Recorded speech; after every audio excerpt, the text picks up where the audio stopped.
Thanks. Yeah, mine are also for Adrian, pretty much. I just wondered, as Chief Executive of Film London, were you aware of a loophole I discovered the other day when I went to see a company in Acton?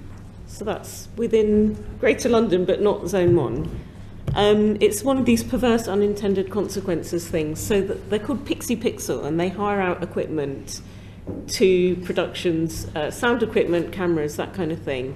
They supplied 2 series of an ITV detective show, Grace, that's set in Brighton. And then, because of all this levelling up stuff, the incentive is for people to do a regional production has to get their gear from regional companies. So despite the fact Brighton is nearer Acton, the series now has to get them from Manchester, and in terms of time and emissions, it's a long way round.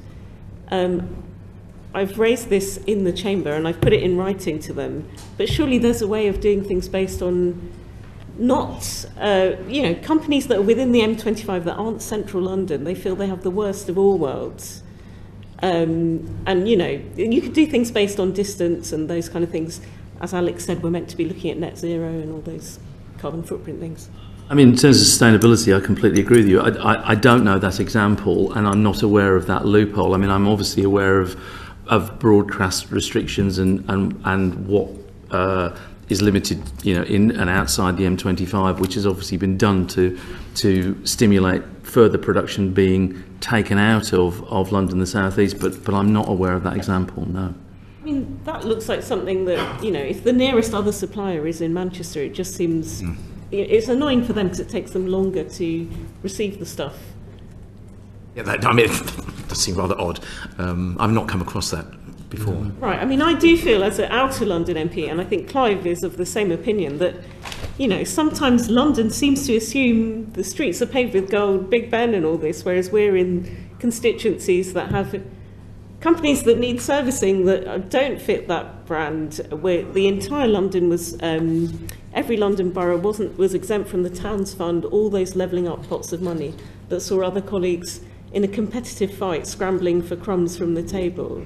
I don't like the concept particularly, and I think outer London gets it worse. I just wanted to flag that as a Film London person, maybe something, Adrian Wootton, you could help Clive and I champion.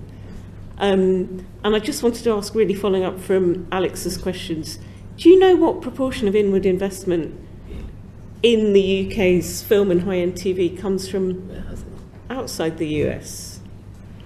It's a very small percentage. I mean, as I say, I think it's something like 98% of inward investment is either US financed or US invested, because, as I said earlier, the US is the only country actually in the world that has a studio system and that has that level of content financing within its own corporate structures, and pretty much there is no other country in the world that makes films and television programs of the volume, of the size, and of the budget size that the US. I mean, for example, India has a very high volume of production, and we benefit from that production. Bollywood films do shoot in the UK, but they're very, very, very low value in terms of, they're very rarely anything above, £1 million.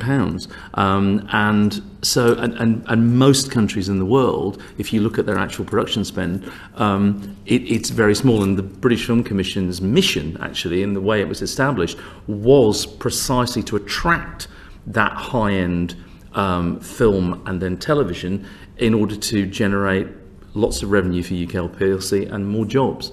And that's still our emphasis and our focus. What difference did Brexit make?